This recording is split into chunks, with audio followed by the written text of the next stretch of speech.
topic I'd like to address now is loss and ambivalence. Now, that may sound like a strange topic, but what I'd like to do is address two questions. The first question is, should I, and can I continue being a kinship caregiver? And the second question I'd like to ask is, and provide you information on, are what are the steps that you may need to go through in order to answer those questions? Now, I'm looking at a few faces in the audience, and the faces, some folks are smiling at me, and some folks kind of like twisted at me, and the twists and all this nonverbal response is making me think that you've already answered this question. In fact, I almost feel like you're being nice and feel like saying to me, Joe, I have no choice but to be a kinship caregiver. This isn't an option. Are you crazy? I have to do this whether I like it or not. I'm stuck.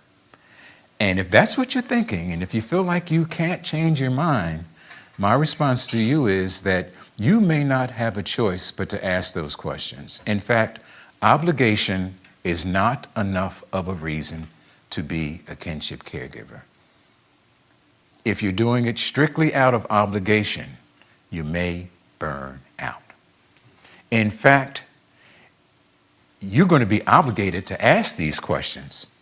And if you're really going to be responsible, you have to ask these questions so that you won't burn out and make sure you have the resources to be able to continue being a kinship caregiver. But I can understand, though, if you're saying, I have no choice. And the reason why you can't do it strictly out of obligation is because of these reasons. One, when you first did it, you did it because it was unplanned, in a crisis, by default, and without support. You did it strictly out of obligation. You felt as though you had to do it. And if you do it strictly out of obligation and because you feel as though you should do it, it may cause you to not be as objective as you need to be. Now, what do I mean by unplanned? Well, here's my question to you. How many of you, before you became a kinship caregiver, how many of you said, how many of you called DHS and said, hello, could you give me some information on how to become a kinship caregiver? Yeah, you have to laugh, right? Yeah, and oh, by the way, could you put me on that waiting list to be a kinship caregiver? And I'd like to develop a specialty, if you would, please. I want to be specialized in special needs issues and trauma. I see you just cracking up, right? Foster parents do just that. They call, they pursue it, they ask for specialties. It's a career path for many of them, and it's professional. So they ask that questions. But yeah, none of you did that, did you?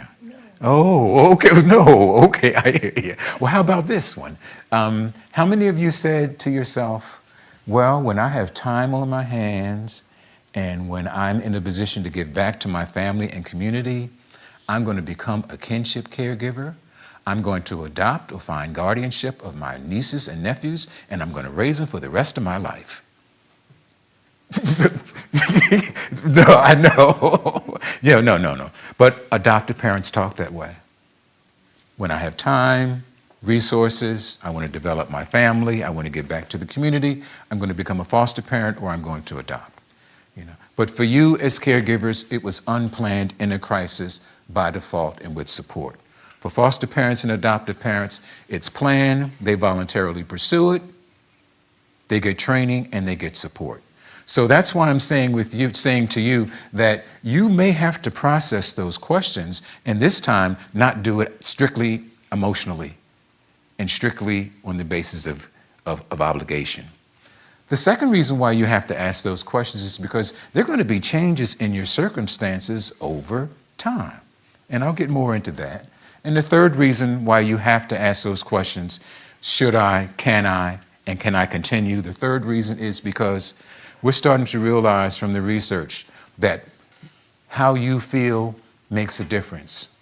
The research is showing that kinship caregivers are showing more signs of depression than non-relative caregivers.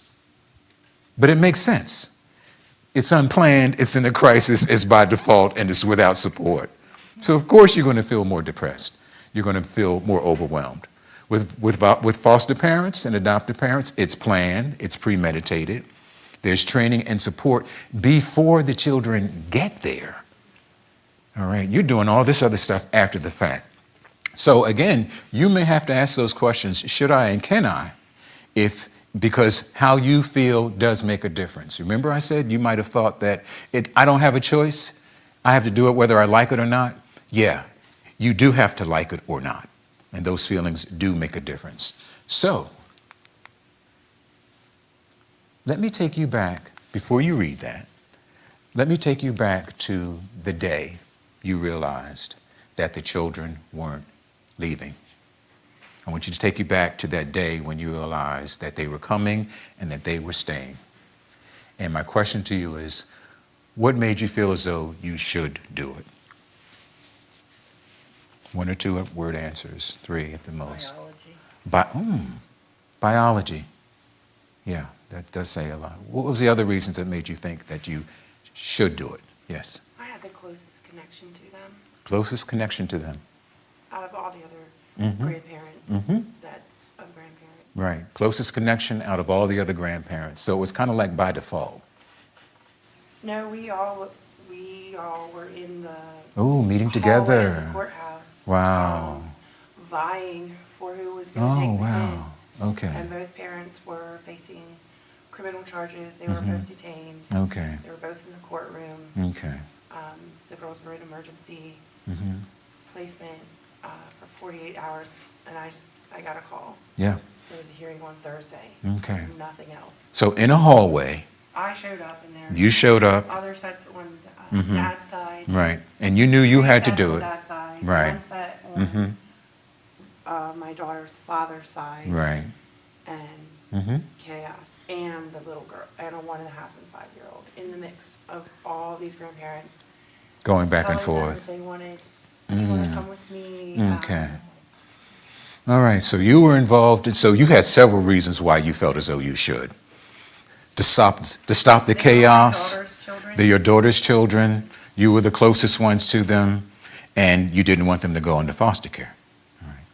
And I didn't want them to go with the other grandparents. And you didn't, and you felt that you were more qualified to do it than anyone else. Yes. Okay. Any other reasons why you felt as though you should do it? My daughter had already been living with me, and since the baby was born. Okay. So the baby and the daughter were already there, so you were already attached, so it just seemed logical to do But then it. she ended up going out of the house and living all over the place. And so DFS took custody. Okay. And because my granddaughter had been living with me, they gave me custody right away as a foster parent, Okay. being in a foster program. I see. So So I that was a stopped the foster child parent. from having to deal with the trauma Right, of being removed from your home. right. So that was Well, another she'd reason. been in and out of my home, and I babysit for her a lot. Okay. My daughter would just drop her off. Okay. So, So that's another reason. You did it because you wanted to provide stability. right, Okay. All right. So when we put all those things together, here's a summary. Keep the child in the family. Avoid the trauma of having to leave your family. Give the birth parents a chance to get themselves together. That's a big one. I want to give them a chance to get themselves together. Obligation, loyalty. And you felt as though you had the resources and the time. And for some people, it was no one else. Okay, kind of by default. Now, here's my next question to you. All right, so you knew why you should do it. I guess my next question is, what made you know that you could do it? And I make this distinction between should from could. What let you know that you could do it?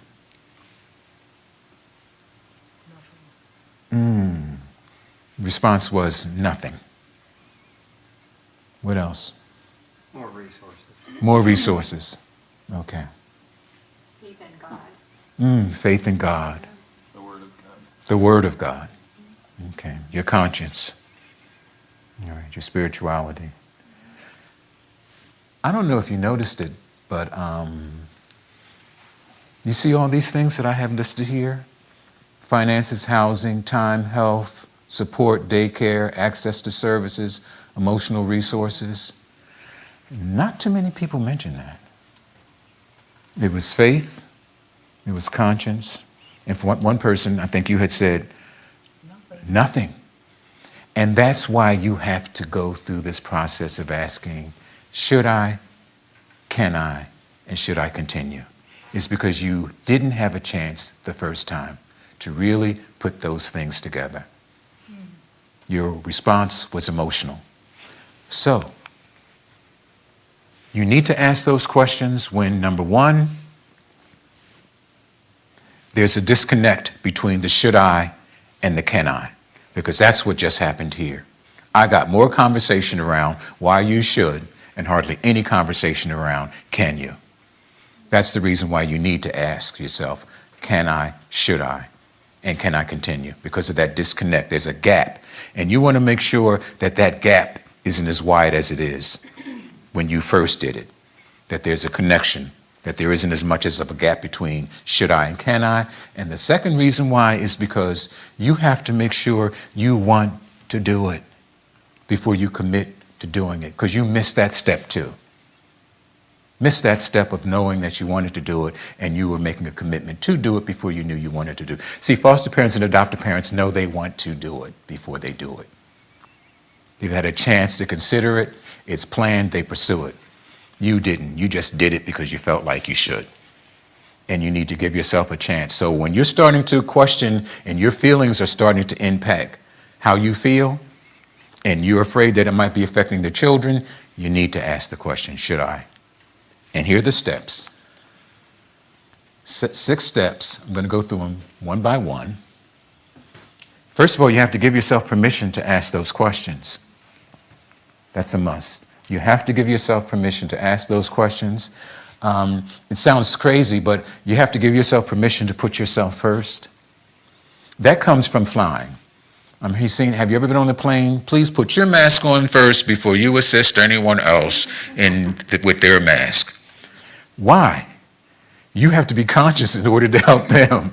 So you need to know when to place yourself as a priority, when to place yourself first so that you continue to place the children first.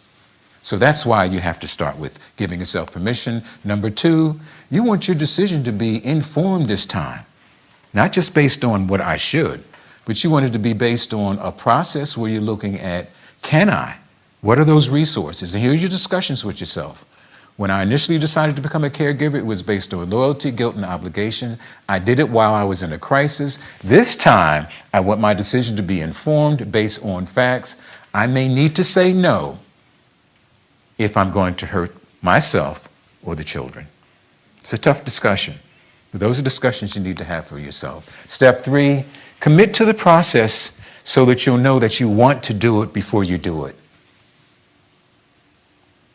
You need to do that. You deserve to do that. You have to be okay for the children to be okay. So I need to know first if I should and can be a caregiver before I commit to being a caregiver. It's only fair that I have time with the child to determine if it's in the child's best interest for you to live together. You need to have that conversation with yourself. 4, what are the things that are going to let you know you can do it? What are those benchmarks? What accomplishments will let you know? I'm talking about things like having the beds in the home, having the resources at home, having the food, connecting with TANF, being able to get those. That's why the navigation program is so important, because they're going to make sure that you have the resources so that you can objectively look at, can I do it? But you need accomplishments to help you come up with that answer. And number 5, set up a feedback system.